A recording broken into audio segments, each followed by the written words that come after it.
Welcome back, you guys. I'm Tassie, and this is my ghostly update vlog. I am so sorry. I've been away for quite a while.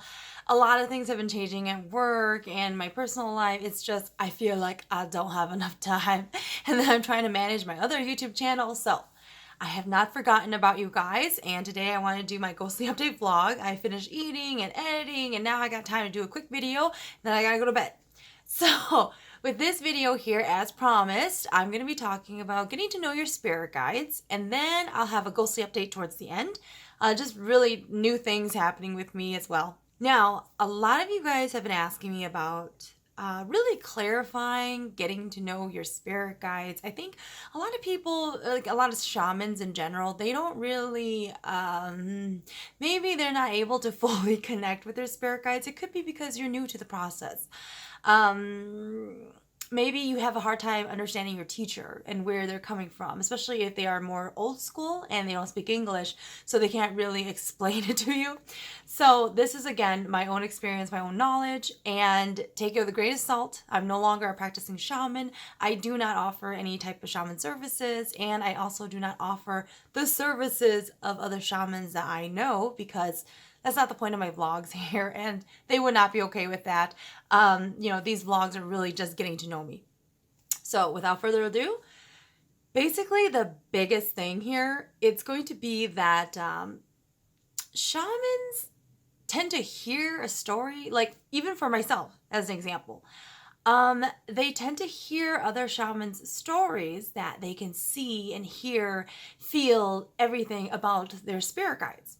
Now, what happens is that because they hear stories about that, that's all they want, or else they don't feel they're connected to their spirit guides. I don't know how many times I can stress this, you guys. Having a shaman or a type of person who has those type of abilities to see, hear, and, feel their spirits and everything, it is extremely rare. Very, very rare. Me being a shaman, I've come across tons of other shamans. Some have, to some degree, the ability, but not. I only know of one other shaman. Two other shamans who was very, very similar to me, where we could see, hear everything and talk to our spirit guides. It is not that common, you guys. Some may only catch glimpses of their spirit guides, but it's not like they can make them come up in front of you whenever you want. So, for me, for example, growing up since I was a baby, I've always had spirits come to me. I've always seen ghosts and demons. So it's very, very different. Don't think you're going to become a shaman and you're just going to get this knowledge and information and bam, you're going to see ghosts in front of you all of the time.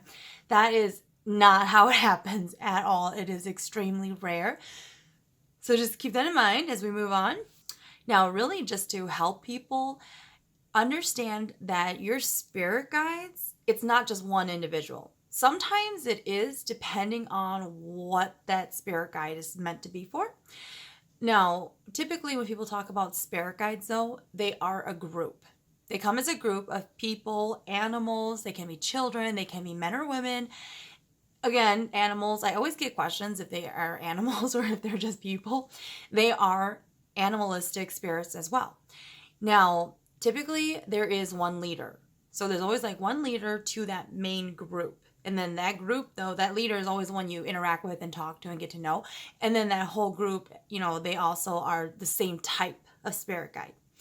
And there are so many different types of spirit guides, you guys. It is extremely rare that you may have the exact same spirit guide as another shaman. And even if you hear a shaman doing their chant and they're in the spirit world, you might think, oh, I'm going to remember that name, that same spirit guide, so that when I go into the spirit world, I'm going to go and find the same one. That's not really how it works. So if you're not meant to have one, I've mentioned it before in other videos, they will leave you. They'll just be gone. Like, you'll think you keep calling them, but the gift isn't really there. So, don't focus heavily on other types of shamans, because if that's not a spirit guide that's meant for you, you will never get that spirit guide. It will never work for you. You are meant to have the ones that you are meant to have. Now, also on that note, a lot of, for example, you guys, a lot of demon killing types, they are animal-like. Not all of them are animal, but a big deal of them, they are animal-like.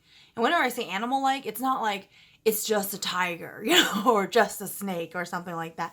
But some of them will have animal-like features, and they may be animals you've never seen before on the Discovery Channel. So it's just, they are animal-like features. Just like how I've mentioned with demons, they have animalistic features. So a lot of the demon killing ones, they are similar, where they have animalistic features. Some will be like half animal, half human. Don't always assume it's a demon if you are the type that can see it. But a lot of the demon killing types, they have demon-like attributes. They may seem kind of scary, but it's because they were meant to destroy demons. They're not going to be a unicorn running around. So just keep that in mind.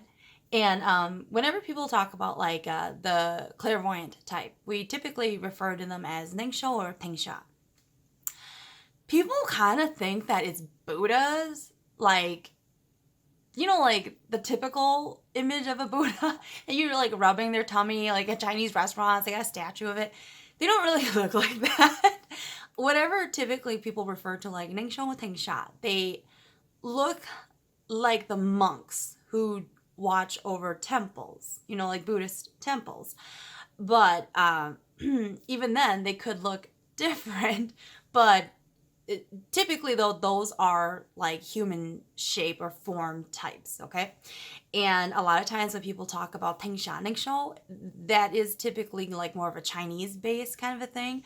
So also keep that in mind. Now, this part should be pretty obvious, but I don't think a lot of people are aware of it. All of your spirit guides have different personalities. Not all of them are super scary. Some are very, very silly. Some are they're all very different. It's just like people that you meet out in the real world. Your spirit guides have different personalities from yourself. So, for example, when I was a shaman and I was in the spirit world and my spirit guides, we had just finished killing a demon and I had this demon killing type. And I remember it had a lot of fur, and I like fur. I like to I love animals, so I love like touching their furs and everything. So I did it, and literally this is like what happened. Like the leader of the group that I'm interacting with, like he's standing there and he's like explaining things to me after we had destroyed the demon. And I just couldn't stop looking at its fur, so I started rubbing its fur in the spirit world, of course. Literally, he was like this.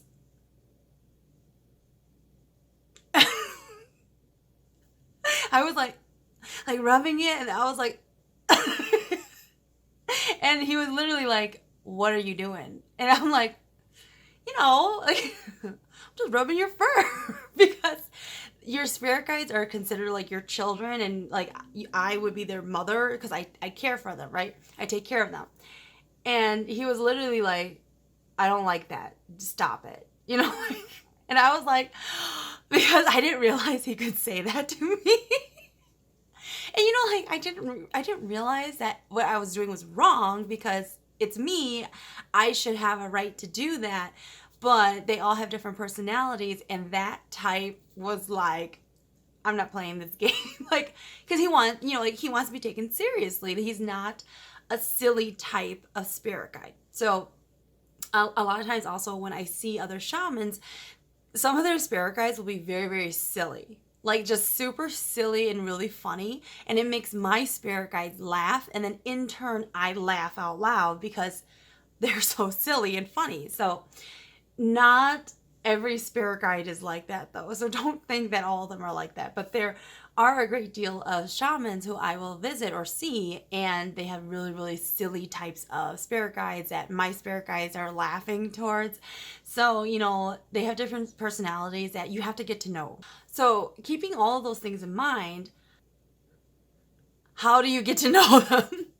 So the best ways of getting to know them is entering the spirit world. You have to do ceremonies. The more ceremonies you do, the more times people come and see you. You're doing more services. You're seeking out more things that you have to do, right? Because you don't know what people are going to come and ask you. Sometimes you'll have premonitions or you'll have dreams or they'll tell you. But in case you're not that type of shaman, you won't always know. So when people come, even if you don't know what you're supposed to do in the spirit world, Just enter it. That's how you're going to find out what your spirit guides want you to do so that you can develop that skill. And even if nobody is coming to see you and you feel like, you should go into the spirit world, your spirit guides get very, very happy when you enter the spirit world because you're taking them on a ride, you're feeding them the incense sticks. Sometimes, you'll burn money for them, depending on the scenario. Anyways, so they get really happy. And by entering the spirit world, even if you have no reason, you don't really know, like, you don't really know, you have nothing to do, you're just going to go into the spirit world, right? That is getting to know your spirit guides. They will always teach you something. They will always take you somewhere. They will always show you something. Remember now, you guys, not every shaman is going to be like, it's a movie playing in front of them. They can hear voices. They know exactly what to do, okay? A lot of times you're going to keep writing, even if it's in silence, because you need to develop the skill of understanding them, of maybe it's a gut feeling, because this is going to lead me to the next part. There are a lot of shamans who do not have the ability to see or hear, right? So what are they supposed to do? So I'm going to tell you guys, the Teng Shanning show, the clairvoyance people, it's parlor tricks, okay? If you really want to be a strong shaman, it is the demon killing ones. Parlor tricks aren't going to get you nowhere when a demon's coming towards you. What are they going to do? Tell you that demon's headed towards you, but they won't be able to tell you how to get rid of it because they don't have that ability, all right? Yeah, they may be able to do black magic. Are you going to do black magic against a demon? Like, I don't really think so. So, honestly, most people value more the ones who are very strong at killing demons and fixing people health-wise. It's immediate, all right?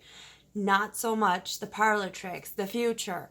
I feel, though, that people gravitate more towards that just because it's an instant gratification. They just need to get a second opinion on things, and they just want to kind of, know the future, and I get it. I had a lot of clients who always came to me about those things. I get it. And they're not like silly questions, you guys. It's not always silly, frivolous questions. A lot of them are very serious questions that has a huge impact on people. However, when I go into the spirit world and a demon is right in front of me, those Buddhas are gone, okay? They've taken off. They don't know what to do. What happens is natural gut instinct kicks in, and I just automatically, I know exactly my steps. I know exactly what to do. Nobody is telling me, turn left, turn right, jump, or, it's just, you don't hear that form of Ningshou, Tingsha types of voices, okay? It is so different. And it is a gut natural instinct.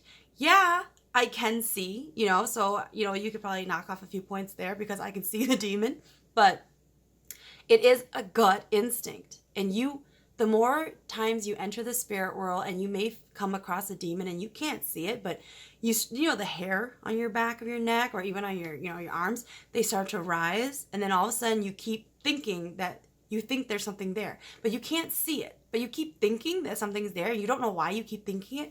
Why would anybody sit here and just randomly think there's a demon around? Some people do.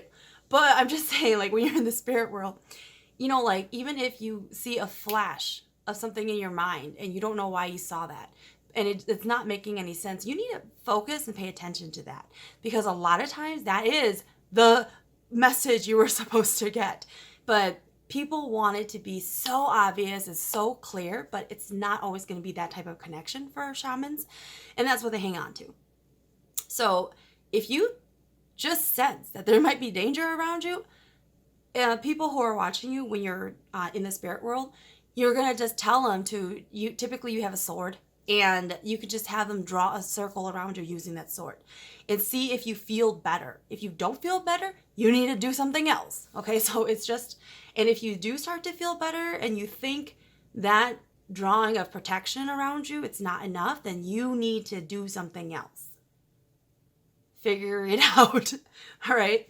So Typically, though, again, yes, I can see the demons when I'm in the spirit world and it's coming towards me, but it's a natural instinct, you guys. I just know what to do. And there is no spirit or voice who told me this is why you have to do this. It's not until after I've done it, then they may tell me some things, or the knowledge will come to me later. Remember how I told you guys about those books I would always get and I didn't understand it? Well, in those books I kept getting, it was that natural instinct and what I should have known to do. So keep that in mind, you guys, because I know shamans who can't see, who can't hear, but they are able to achieve great things. They are able to heal people who are very, very sick. So I know they are doing something right. Even if you don't feel like you are, or you compare your journey to another shaman's because your ngo, which are your verses, your chants, it's not as smooth. It's not as fluent. It's not as beautiful sounding as other shamans, okay? Don't base it off of that other shaman, because with chants, you guys, and this goes with recording, I'm going to mention this too extra in this video. When people record, I can give you the verses, but if you don't understand the meaning behind the verse, that power doesn't mean anything. And it's the exact same thing for witchcraft. With witchcraft, whenever you are doing, and curses, whatever it is you're doing, you have to mean the words you're saying. You are pushing something out into the universe. And if you don't know what you're pushing out, it's not going to hold. It's not going to be strong. So yeah, you could record and try and copy the verses, but in that natural instinct moment, all of that memory of you trying to remember that verse, it's gone. And it doesn't even mean anything to you. You don't understand what it is. And that's why, for me, I'm not the type who's going to record. Well, that's also not my lineage. We don't record because it has to come naturally from you, because then that spell or whatever it is you're doing was catered towards you and your abilities. And it's stronger that way because you are putting your own, like a piece of you into that spell, versus you're trying to copy from somebody else, and this is how you think it's supposed to work, so hopefully that makes sense. Anyways, ghostly update time.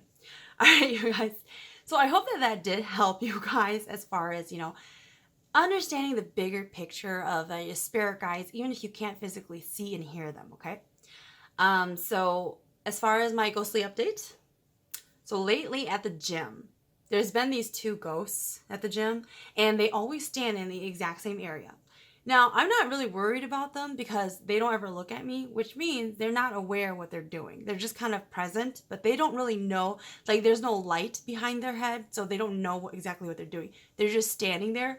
But I'll be, like, working out all the time, and I keep seeing them in the gym, and I just keep, like, of course I'm going to keep an eye out for them. I don't want to come too close to me. But then the other day, I was literally, like, working out, and then all of a sudden I look up and one of the ghosts had moved to the row right in front of me. And I was like, oh my God. But he didn't scare me too much because the same thing, like I'm observing it to see if it's going to move. It's going to, look at me suddenly to see how aware it is. It wasn't aware of me. It was just standing there. Like it probably wasn't even aware it had moved, because it's not really doing anything on purpose or with a purpose. It's just kind of there. So yeah, that is like my ghostly update. So at the gym, I see them all the time whenever I'm there. I do look for them, in case they're gone. I need to see where they went. But one lady did go right into the machine that ghost had been standing in front of, and then he disappeared. But other than that, like, he showed up again the next day in the same, they're always in the same spot. But that's about it. I'm just happy as long as they're not like active ghosts where they are aware of what they're doing and they are aware I can see them. That's when I don't like it. But yes, this is my ghostly update, you guys. Until next time, I will try to upload a video sooner than what took me this time. I've just been so behind with work, new changes. Oh, the holidays are coming, you guys. I just feel crazy. I feel like I don't have enough time for anything. It's like I get up and then bam, it's like work's over, but I have so much work to still do. And then all of a sudden I'm rushing through traffic, going to the gym, going to the grocery store, filming, eating, editing, trying to do videos. I'm so sorry. I'm done ranting. I'm so sorry. All right, guys. I'm a little crazy now.